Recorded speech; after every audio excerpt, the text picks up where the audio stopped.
No sé muy bien por qué escribo esto ahora, después de todo. Es tarde otra vez, una de esas noches en las que no puedo dormir, y pensé que si lo plasmaba en la pantalla, tal vez dejaría de dolerme. Así que tengan paciencia. Esto va a ser largo, porque necesito contarlo todo bien, cada detalle, en orden, o creo que nunca dejaré de darle vueltas en la cabeza. Nos mudamos a esta casa en primavera. Mi esposa falleció hace poco más de un año, y después de eso no pude seguir pagando la hipoteca con un solo sueldo, no con 2 hijos. Así que nos mudamos a una casa más pequeña. Casa más pequeña, jardín más pequeño, pueblo nuevo, escuela nueva a mitad de curso para los 2 niños, lo cual es una especie de crueldad cuando tienes cierta edad. Mi hija tiene 14 años. Lo odió todo. Sus amigas vivían a 1 hora de distancia y se aseguraba de que lo supiera, todos los días. Las puertas se cerraban con demasiada fuerza, las respuestas eran demasiado cortas. Mi hijo tiene 5 años. No entendía muy bien qué le había pasado a su madre y definitivamente no entendía por qué nos íbamos de la única casa en la que había vivido. Solo quería que yo estuviera bien. Me lo decía de repente, de pie en la cocina con un tazón de cereales en las manos. Quiero que seas feliz, papá. 5 años, diciéndole eso a su padre. El día que llegó el camión de mudanzas, estaba subiendo una caja con las viejas cosas de la cocina de mi esposa por la entrada de la casa, cuando un hombre cruzó el césped desde la casa de al lado. Brian. Unos 50 y tantos años, quizás más, difícil de calcular. Nos dijo enseguida que había perdido a su esposa hacía unos años, antes de que ninguno de nosotros hubiera dicho prácticamente nada, como si quisiera que supiéramos eso antes de formarnos una opinión sobre él. Era un poco torpe. Hablaba demasiado cerca. Se reía demasiado de sus propios chistes, y a veces de cosas que no eran chistes. Pero parecía inofensivo. Dulce, a su manera solitaria de anciano. Habló de lo emocionante que debía ser empezar de cero, y miré a mi hija sin querer, porque estaba allí de pie con los brazos cruzados, con una expresión que indicaba que deseaba estar en cualquier otro lugar del mundo. No todos están entusiasmados, dije. Siguió mi mirada hacia ella y algo cambió en su rostro antes de disimularlo con una sonrisa. Ya se acostumbrará, dijo. Los lugares nuevos requieren tiempo. Ella lo estuvo observando todo el tiempo mientras él lo decía, y no dijo ni una palabra, pero recuerdo la expresión de su rostro. Esa primera noche, después de que el camión se marchara y la casa se convirtiera en un mar de cajas apiladas hasta el techo en cada habitación, la oí hablando por teléfono arriba con una de sus viejas amigas. Me quedé un segundo frente a su puerta, dudando si llamar o no, y decidí no hacerlo. Pensé que necesitaba espacio para procesar el duelo por la mudanza a su manera, igual que seguía procesando el duelo por su madre a su manera. Pienso en esa decisión más que en casi cualquier otra que haya tomado. No porque estuviera mal, exactamente, simplemente porque fue la primera de tantas veces que opté por dejarla sola con algo, en lugar de preguntarle qué le pasaba. Durante esa primera semana, Brian estuvo constantemente en nuestra puerta. Una noche nos trajo un guiso. A la siguiente, una bolsa de tomates de su huerto. Pequeños detalles, el tipo de cosas que uno esperaría de un jubilado con mucho tiempo libre y nadie con quien compartirlo. Mi hija no quería saber nada de eso. Subía corriendo las escaleras en cuanto oía su voz en la puerta. Cosas de adolescentes, pensé, como todo lo demás. Fue alrededor de la segunda semana cuando los regalos empezaron a ir dirigidos casi exclusivamente a mi hijo. Un coche teledirigido, todavía en su caja. Un juego de figuras de dinosaurios, que debió costarle $30 o $40. Los hombres mayores se vuelven generosos cuando están solos, pensé. Brian empezó a cronometrarse cuando estaba con nosotros. No era obvio, pero ahora que lo pienso, siempre estaba afuera justo cuando mi hijo estaba. Regaba el césped que no lo necesitaba cada vez que estaba en el jardín delantero. Buscaba una excusa para estar en su buzón justo en el momento en que el autobús escolar dejaba a mis hijos, siempre con algún comentario dirigido a mi hijo antes de que nadie más pudiera decir nada. Hubo un momento, tal vez al 11º día, en que dijo algo que ignoré por completo y que ahora no puedo dejar de recordar. Mi hijo se había raspado la rodilla en la entrada de la casa y Brian estaba afuera, y se acercó corriendo más rápido de lo que un hombre de su edad debería correr. Se agachó, miró la rodilla y dijo: «Oh, eso no es nada. Deberías ver lo que le curé a la anterior». Luego se corrigió, se rió y dijo algo sobre haber sido líder de los Boy Scouts en el pasado. Recuerdo que pensé que era algo extraño que decir y lo dejé pasar en unos 4 segundos. Tenía un negocio que atender y una casa que desempacar. No tenía espacio en mi cabeza para cada cosa extraña que decía un viejo solitario. Por esa misma época, me surgió una emergencia laboral de repente, una reunión con un cliente a la que no podía faltar. No encontré a nadie que cuidara de mi hijo porque aún no conocíamos a nadie en el pueblo lo suficientemente bien como para preguntarle. Brian estaba justo afuera cuando yo estaba desesperado por encontrar una solución, y se ofreció a cuidar de mi hijo durante la hora que estaría fuera. Dijo que tenía juguetes y dibujos animados, y que no sería ninguna molestia. Recuerdo que incluso lo consideré, parado allí con las llaves en la mano, llegando tarde, pensando que tal vez realmente solucionaría mi problema. Fue mi hija quien lo impidió. Bajó las escaleras, seguramente escuchó el final de la conversación a través de su ventana, y me dijo que cuidaría de su hermano ella misma, que no tenía que dejarlo con el vecino. Le dije que lo agradecía, pero que tenía sus propios planes para esa tarde, y me dijo que no importaba, que prefería quedarse en casa. No me opuse. Una parte de mí se sintió aliviada de no tener que tomar la decisión yo mismo. Nunca le pregunté por qué eso era tan importante para ella. Unas 2 semanas y media después, estaba recogiendo el correo cuando Paul, el vecino de enfrente, me abordó en la acera. Paul es de esos que cortan el césped los sábados y saludan, pero no se quedan. Así que cuando se quedó, supe que algo pasaba. No selló con rodeos como yo esperaba. Parecía casi enfermo al decirlo, como si esas palabras hubieran estado rondando en su cabeza durante un tiempo y finalmente hubiera decidido que alguien tenía que oírlas. Me dijo sin rodeos que Brian le daba escalofríos, que llevaba años haciéndolo, y que no era el único en la calle que se sentía así. Dijo que Brian y su esposa habían acogido a varios niños en un momento dado, casi todos varones, unos meses aquí, un año escolar allá, y que todos y cada uno de ellos habían terminado siendo trasladados a otra familia, más rápido de lo que Paul jamás hubiera creído lógico. Mencionó a un niño en particular, Marcus, que había permanecido más tiempo que nadie, casi un año entero. Al parecer, Marcus se había escapado de casa 2 veces antes de que el condado finalmente lo sacara y lo ubicara en otro lugar definitivamente. Paul dijo que nadie había conseguido una respuesta clara del niño sobre por qué seguía escapándose, solo que se quedaba callado cada vez que alguien intentaba preguntarle. Dijo que ninguno de los niños habló mucho del tema mientras estuvieron cerca, los niños de esa edad rara vez lo hacen, pero un par de vecinos de entonces juraban que los niños siempre parecían quedarse callados y encogidos cuando Brian estaba en la habitación. Sé cómo suena, dijo Paul, pero no dejaría que ese hombre se acercara a menos de 3 metros de mis hijos, y no lo he hecho en 15 años. Algo anda mal con él. Todo el mundo en esta calle lo sabe. Nadie ha podido probar nada, así que nadie habla de ello en voz alta, pero te lo digo, mantén a tu hijo alejado de él. Lo digo en serio. Esa noche les dije a mis hijos que se mantuvieran alejados de él. Mi hija ni siquiera levantó la vista del teléfono, pero la sorprendía sintiendo, como si recién ahora estuviera de acuerdo con algo que ella ya había decidido semanas atrás. Mi hijo preguntó por qué, y le dije que probablemente Brian estaba bien, pero que solo quería que estuviera más cerca de casa por un tiempo. Él asintió como suele hacerlo cuando no me escucha. Más tarde esa misma noche, durante la cena, mi hijo dijo algo que me dejó sin palabras a mitad del bocado. La paciencia tiene su recompensa. Me reí, porque sonaba muy raro que un niño de 5 años dijera esa frase que pertenecía al abuelo de alguien, no a un niño de preescolar que aún estaba aprendiendo modales en la mesa. Le pregunté dónde la había oído. Brian dice eso, dijo, como si fuera lo más obvio del mundo. Le dije que no volviera a hablar con Brian. Mi hija, al otro lado de la mesa, golpeó el tenedor con tanta fuerza que resonó contra el plato. Te dije que era raro, dijo sin siquiera levantar la vista. Le dije que lo sabía, que lo estaba manejando, y me miró como si no me creyera ni por un segundo.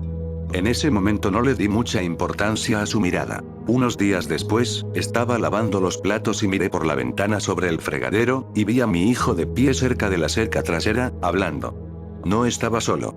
Hablaba, y luego hacía una pausa, como si alguien al otro lado le estuviera respondiendo. Me sequé las manos, salí y le pregunté con quién hablaba. Brian, dijo, con la mayor naturalidad, como si le hubiera preguntado de qué color era el cielo. Miré hacia la casa de Brian y alcancé a ver cómo se cerraba el extremo de su puerta corrediza de cristal, despacio, sin prisa, como si hubiera estado allí de pie y simplemente hubiera decidido que la conversación había terminado, en lugar de haber sido sorprendido en medio de ella. Esa fue la única vez que sucedió, porque me aseguré de ello. Fui directamente a su casa y llamé con tanta fuerza que probablemente sacudí algo dentro, y cuando abrió la puerta no me contuve. Le dije que se mantuviera alejado de mis hijos, y especialmente de mi hijo. Le dije que si lo volvía a encontrar cerca de esa cerca, no me importaba que fuera verdad o mentira, me aseguraría de que todos en esta calle escucharan exactamente lo que Paul me había dicho y algo más. No discutió. Simplemente se quedó allí parado y lo aceptó, con los hombros caídos, disculpándose en voz baja y derrotada, diciendo que se había dejado llevar, que se sentía solo, que no había tenido mala intención. Recuerdo que casi sentí lástima por él. Hacia finales de ese primer mes, hubo una fiesta vecinal. Mesas plegables en la entrada de una casa, una parrilla encendida, niños corriendo entre los patios sin límites aparentes. Brian apareció y presencié algo que no comprendí del todo en ese momento, por lo obvio que era. Las conversaciones se interrumpieron en cuanto se unió a ellos. Una mujer reunió a sus 2 hijos con la excusa de darles un plato de comida en cuanto él se agachó cerca de su extremo del patio. Un hombre al que solo había visto una vez se interpuso entre Brian y su hija casi sin pensarlo, como si fuera un reflejo. Nadie le dijo nada a la cara. No hacía falta. En un momento dado, perdí de vista a mi hija durante unos minutos, y cuando la encontré de nuevo, estaba de pie cerca de la valla, al borde del jardín, lo suficientemente cerca de Brian como para darme cuenta de que estaban en plena conversación. Tenía los brazos cruzados y la voz baja pero aguda, de una forma que reconocí incluso desde lejos. Para cuando llegué, ella ya se estaba alejando de él, y Brian estaba haciendo el mismo gesto de derrota con los hombros caídos que había visto en la puerta de su casa. Le pregunté qué le pasaba. Me dijo que le había dicho que dejara de rondar a su hermano, que no era normal, que no le importaba lo solo que se sintiera. Le dije que probablemente ya era suficiente, que ya lo había solucionado, y ella dijo en voz baja, como si no esperara que la oyera del todo: "No creo que lo hayas hecho". Lo dejé pasar. Después de eso, todo quedó en silencio. Un silencio absoluto. Se acabaron los regalos. Se acabaron las veces que se agachaba junto a la valla. Se acabó regar el césped cuando mi hijo estaba fuera. La verdad es que me sentí mal por lo duro que había sido con él. Quizás solo era un viejo triste que había olvidado cómo comportarse con los niños porque ya no tenía la oportunidad. Mi hijo también cambió un poco, de maneras que noté pero que no supe identificar en ese momento. A veces se quedaba callado sin motivo aparente, mirando al vacío en medio de un juego, como si su mente estuviera divagando en algún lugar al que yo no estaba invitado. Una vez le pregunté en qué pensaba y simplemente se encogió de hombros y dijo que nada, el mismo encogimiento de hombros que su hermana me ponía para todo. Solo una fase, pensé. Los niños de esa edad también tienen cambios de humor, solo que aún no saben cómo expresarlo con palabras. Mi hija también se calmó durante ese tiempo, pero era un tipo de calma diferente a su habitual mal humor. Casi como una vigilancia. Un par de veces la sorprendí mirando por la ventana de la cocina hacia la casa de Brian durante más tiempo del que parecía lógico, como si estuviera pendiente de algo a lo que el resto habíamos dejado de prestar atención. Una vez le pregunté si todo estaba bien y simplemente dijo que sí, y volvió a subir. Probablemente aún se estaba adaptando a la mudanza. Ese verano siempre tenía alguna explicación a mano, alguna razón por la que era más fácil ignorar lo poco que realmente entendía de lo que sucedía bajo mi propio techo. Mirando hacia atrás, puedo verlo todo dispuesto como un sendero. En aquel momento, solo era ruido. Un ruido pequeño y olvidable. Un jueves, ella no regresó a casa a la hora acordada después de la escuela. No me alarmé de inmediato. Pensé que tal vez estaba con nuevas amigas, que por fin empezaba a sentirse integrada en algún lugar.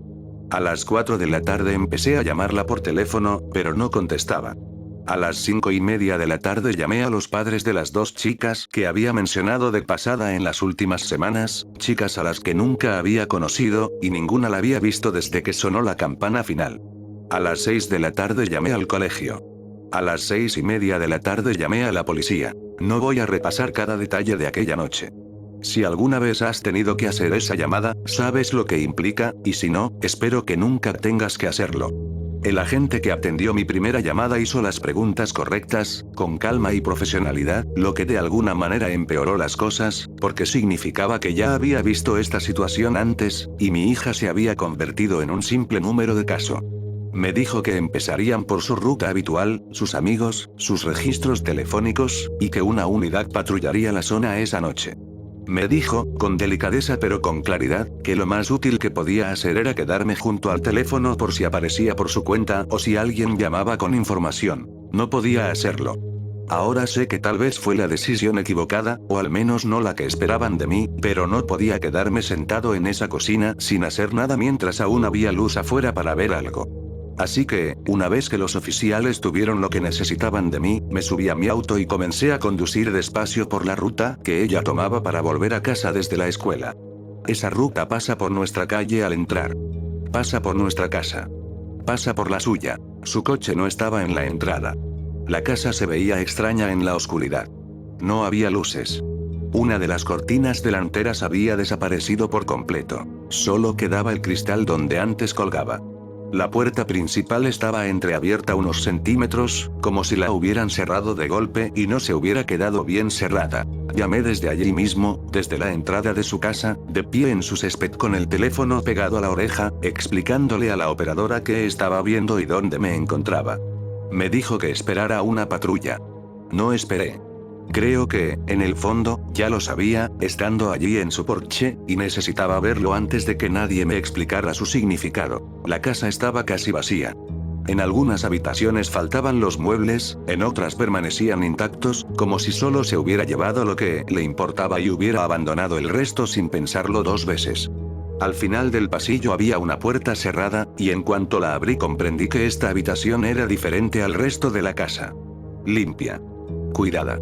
Mantenida, en una casa que, por lo demás, había sido despojada y abandonada a la intemperie. Las paredes estaban cubiertas, centímetro a centímetro, de fotografías de mi hija.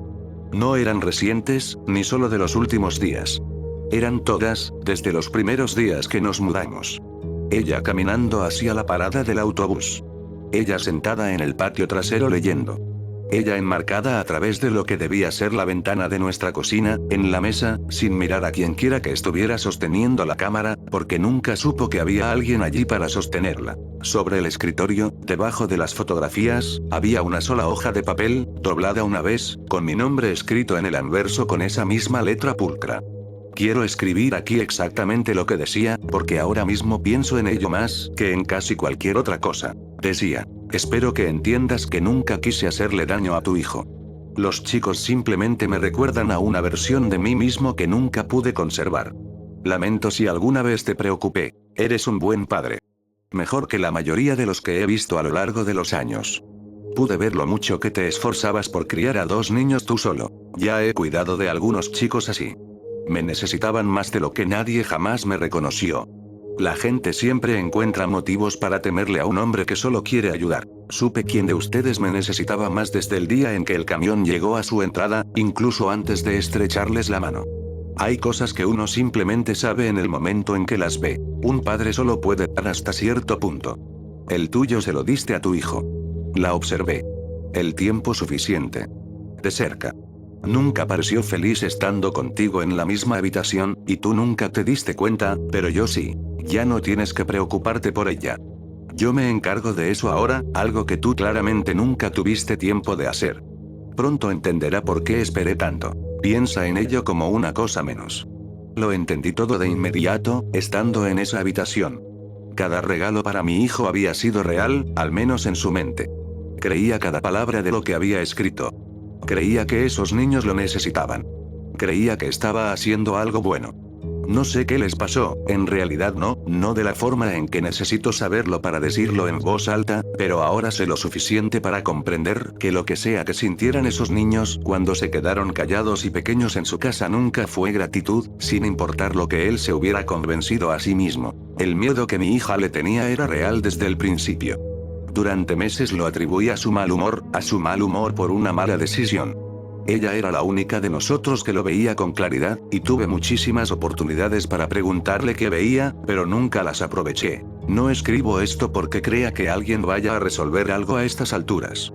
La policía tiene esa nota y todas las fotografías desde hace tiempo, y hay personas mucho más capaces que yo trabajando en este caso. Lo escribo porque casi todas las noches no tengo nada más que hacer.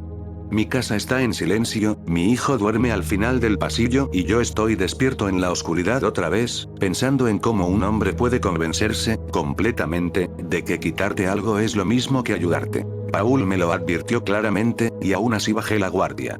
Mi hija también me lo advirtió, a su manera, más de una vez, y yo oía sus palabras sin comprender jamás su significado. Inofensivo y un poco incómodo no son lo mismo. Ahora sé. Daría casi cualquier cosa por haberlo sabido entonces.